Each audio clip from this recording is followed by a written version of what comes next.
오늘 우리에게 주신 하나님의 말씀은 사도행전 2장 1절에서 13절까지의 말씀입니다.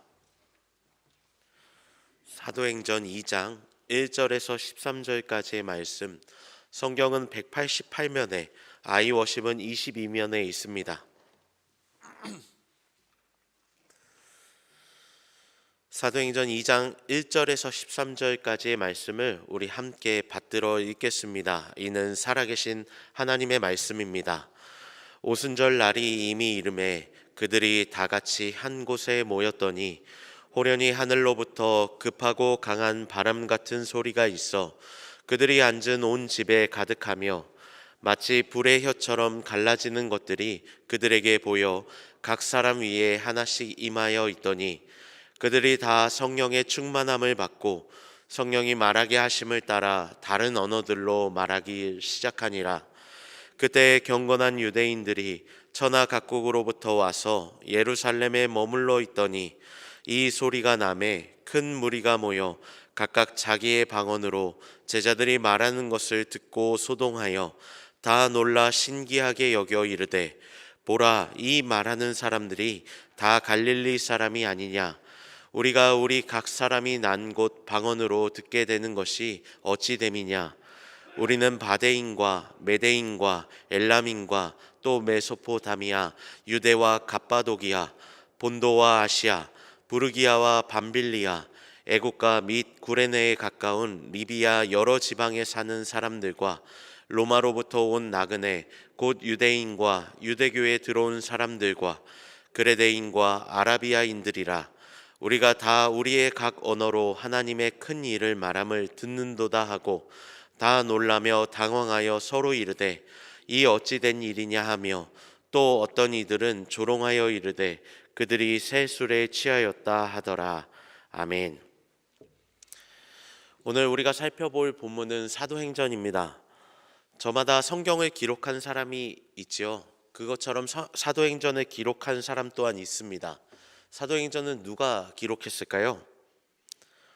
네, 사도행전은 누가가 기록했습니다. 누가복음을 기록한 바로 그 누가입니다. 새벽 잠을 깨우는 조크인데 아직 몽롱하신 분들이 계신 것 같습니다. 사도행전과 이 누가복음의 저자가 동일하기 때문에 이 두 권을 붙여서 누가행전이라고 이야기하기도 합니다.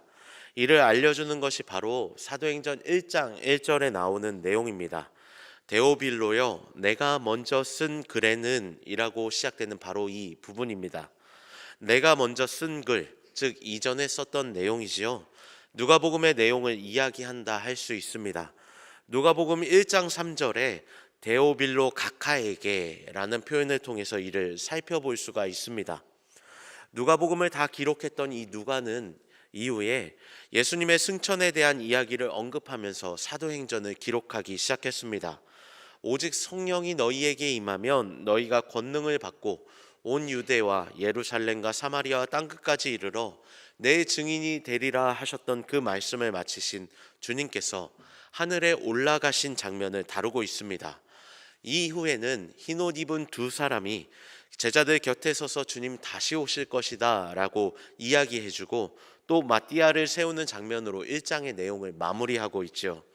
그리고 난 뒤에 오늘의 본문 2장 1절의 내용이 시작됩니다. 사도행전 2장 1절의 말씀입니다. 함께 읽겠습니다. 오순절 날이 이미 이름에 그들이 다 같이 한 곳에 모였더니. 아멘. 오늘 본문 속에는요, 구체적인 절기가 기록되어 있습니다. 6월절 후 50번째 되는 날인 오순절입니다. 마띠아를 새로 세웠다는 내용의 그 이야기가 정리가 되고요, 오순절이라는 특정한 시점을 언급하면서 이야기가 변화되고 있음을, 새로워지고 있음을 우리에게 알려주고 있습니다.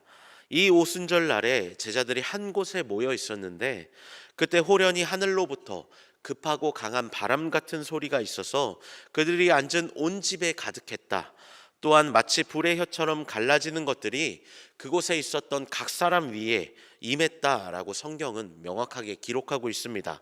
이런 성령의 임하심의 결과를 4절 말씀은 이렇게 기록하고 있습니다.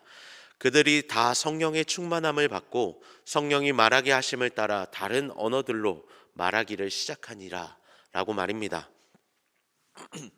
성령의 역사, 성령의 임하심이 있었던 이 오순절 날에 특별히 1절 본문 속에는 한 단어로 설명하고 있습니다.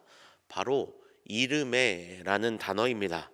다른 번역본에서는 이 단어를 되었다라고 번역하고 있는데요. 오순절이 되었다, 오순절이 찾아왔다, 이런 의미를 담고 있을 겁니다. 그런데 이 단어는 단순히 그 시점이 되었다라는 것만을 의미하고 있지는 않습니다. 이 단어는 헬라어로 심플레오로라는 단어, 좀 어려운 단어를 쓰고 있습니다. 이 단어의 뜻은 완료되다, 이르다라는 의미를 담고 있습니다. 즉 오순절이 되었을 때 하나님의 약속이 완료되었다, 하나님의 약속이 성취되었다라는 의미를 담고 있는 게 바로 이 이르메라는 단어입니다. 무슨 약속일까요? 그것은 예수님께서 승천하시기 전에 하셨던 그 말씀입니다. 사도행전 1장 4절의 말씀입니다. 사도와 함께 모이사 그들에게 분부하여 이르시되 예루살렘을 떠나지 말고 내게서 들은 바 아버지께서 약속하신 것을 기다리라. 아멘. 예수님께서는 부활하신 이후에 40일 동안 제자들과 함께 하시며 하나님 나라의 일을 말씀하셨습니다. 그리고 제자들에게 예루살렘을 떠나지 말고 아버지께서 약속하신 것을 기다리라 라고 말씀하셨습니다. 그 약속이 1장 5절에 나오는 성령을 의미합니다. 정리하면 오늘의 본문 이 2장 1절에 오순절 날이 이미 이르메라는 것을 기록한 것은 단순히 오순절이 되었다라는 것을 뜻하는 것은 아닙니다. 중요한 의미, 즉 예수님께서 말씀하셨던 언약이 성취되었다는 것을 담고 있는 단어가 바로 이 이르메라는 단어입니다. 사도행전 1장 4절에 주셨던 그 언약이 2장 1절 오순절 날에 성취되었음을 보여주고 있는 것입니다. 사랑하는 성도 여러분, 2025년이 시작되었습니다. 시작되는 이때에 우리가 기억해야 할 것은 바로 이름의 신앙입니다. 단순히 2025년이 이르렀다 정도가 아니라 하나님의 약속이 반드시 성취가 된다는 의미를 담고 있는 이름의 신앙입니다. 승천하신 예수님께서 기다리라고 성령을 주실 것이라고 약속하셨던 그 약속의 성취를 이름에라는 단어로 설명한 의미가 바로 여기에 있습니다. 그러니 여러분, 올 한 해 하나님께서 주신 약속, 그 약속의 성취를 갈망하는 한 해가 되시길 바랍니다. 하나님께서 주신 약속이 이루어지는 것을 기다릴 수 있는 우리 모두가 되길 바랍니다. 비록 그 약속이 더디게 오는 것처럼 여겨진다 할지라도, 그 약속이 우리의 생각과 다르다 할지라도 이름에, 즉 하나님께서 반드시 응답하실 것임을 믿고 기다릴 수 있는 저와 여러분 되길 바랍니다. 이것이 이름에 담긴 언약의 성취, 기다림의 성취입니다. 그래서 올해 하나님의 약속의 성취를 경험하고 간증할 수 있게 되길, 이름의 신앙을 경험할 수 있게 되길 주님의 이름으로 축복합니다. 계속해서 오늘의 본문 속에서는 주님께서 약속하셨던 성령의 이 임하심의 장면을 2절에서 4절에 자세히 기록하고 있는데요. 이 사도행전 2장 2절에서 4절의 말씀을 우리 함께 읽어보겠습니다. 호련히 하늘로부터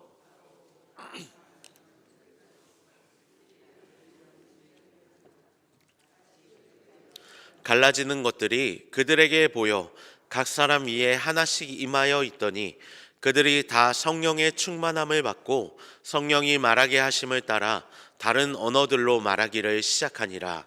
아멘.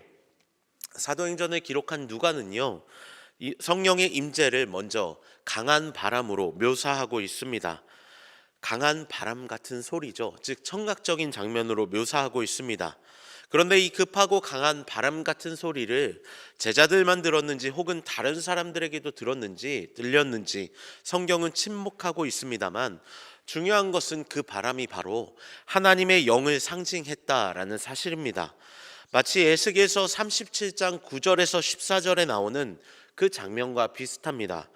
이 에스겔서 37장의 장면은요, 죽은 시체들에게 하나님께서 명령하셔서 바람을 불게 했을 때 그 시체들에게 새 생명을 채우셨던 그 내용이 담겨져 있는데, 오늘 본문 속에는 그 장면, 에스겔의 장면과 비슷하게 제자들에게 새로운 하나님의 영을 부어주고 있다라고 우리는 해석해 볼 수가 있습니다.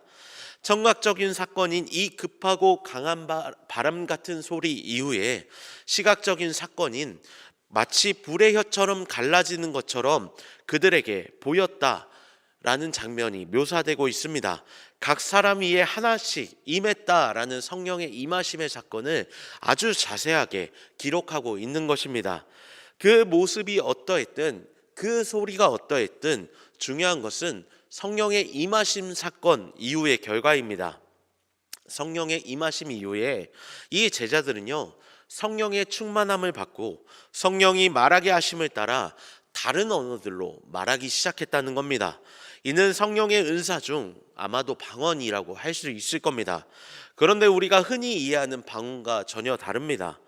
왜냐하면 천하 각국에서 온 다른 언어들을 쓰는 유대인들이 그 언어를 들었을 때에 자신의 언어로 이 제자들이 이야기하는 것을 듣고 이야기하는 것을 보고 굉장히 놀랬기 때문입니다. 분명히 저 언어를 쓰는 사람들이 갈릴리 사람들인데 이방 지역에 말을 하고 있었기 때문입니다. 마치 대한민국에 태어난 제가 갑자기 성령의 임하심을 받고 한 번도 가본 적이 없는 독일 말로 이야기하고 있다라고 하는 것과 동일한 현상인 것입니다. 이 장면을 보고 놀랐던 사람들이 어디에서 왔는지 좀 어려운 단어들이 계속해서 나열이 됐잖아요. 9절에서 11절에 아주 명확하게 기록하고 있습니다. 그 나라를 빠짐없이 설명하고 있는 거예요. 이 성령의 임하심 사건 속에 경건한 유대인들이 얼마나 큰 충격을 받았는지 이 나라를 자세히 언급하면서 우리에게 설명하고 있었던 겁니다. 그런데 이 장면이요, 어디에서 많이 본 장면과 같습니다. 창세기 11장에 나오는 바벨탑 사건입니다. 물론 오늘의 본문과는 정반대의 시작, 정반대의 결과를 담고 있긴 하지만 창세기 11장의 내용을 살펴보면 이렇습니다. 온 땅의 언어가 하나였고 말이 하나였을 때 사람들이 하나님을 떠나서 계속 동쪽으로 옮겨가는 사건이 나옵니다. 그러다 정착한 그곳에서 건설한 건축물이 바로 바벨탑이었죠. 창세기 11장 4절에는 그 건물을 지었던 이유를 이렇게 설명하고 있습니다. 성읍과 탑을 건설하여 그 탑 꼭대기를 하늘에 닿게 하여 우리 이름을 내고 온 지면에 흩어짐을 면하자 하였더니 라고 기록하고 있습니다. 하나님께서 말씀하셨던 생육하고 번성하여 땅에 충만하라 라고 하셨던 그 명령을 정면으로 대적하고 있는 장면이 바로 바벨탑의 사건입니다. 그 결과 어떻게 되었나요? 우리가 잘 아는 것처럼 사람들의 언어가 혼잡하게 되어서 사람들의 언어가 분열하게 되어서 서로 알아듣지 못하게 되었다. 그래서 뿔뿔이 흩어졌다라는 내용이 창세기 11장에 등장하고 있습니다.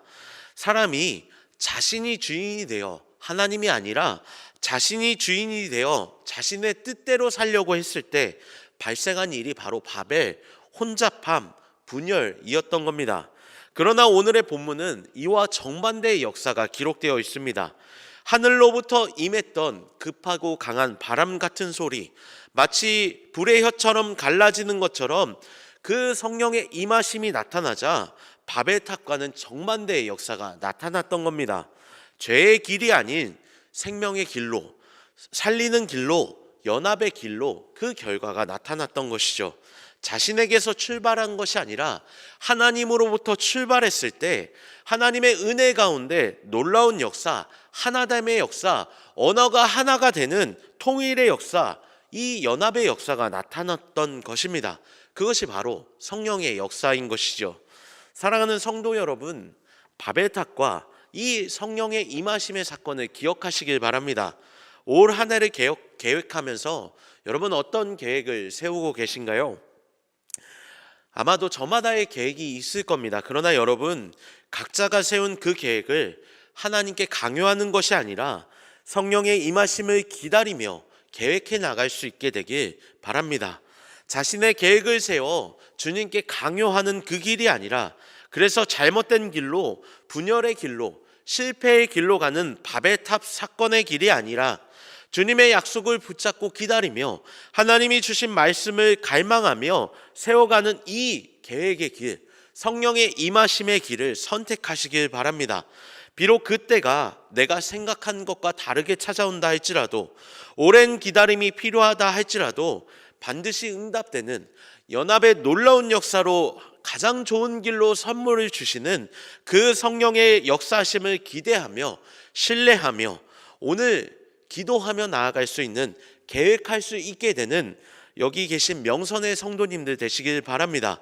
그렇게 올 하나를 성령의 인도하심을 갈망하며 나아갈 때 새로운 역사로, 새로운 연합의 역사로, 성령의 역사로 빚어가실 주님의 은혜가 있음을 기억하고 나아갈 수 있게 되는 여러분 되시기를 주님의 이름으로 축복합니다.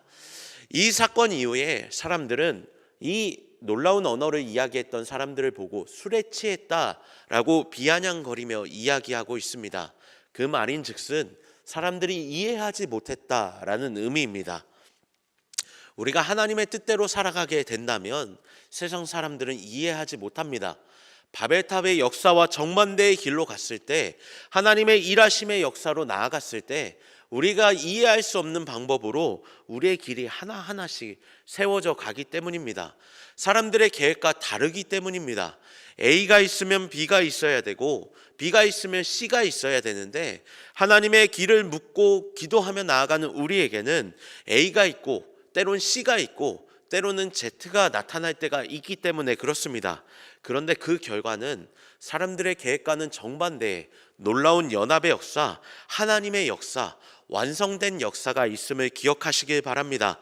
여러분이 세워가는 그 계획의 길이 주변 사람들이 이해하지 못한다 할지라도 바로 그 길이 진정한 승리의 길, 진정한 하나님의 길임을 기억하시는 여러분 되시길 주님의 이름으로 축복합니다. 주신 말씀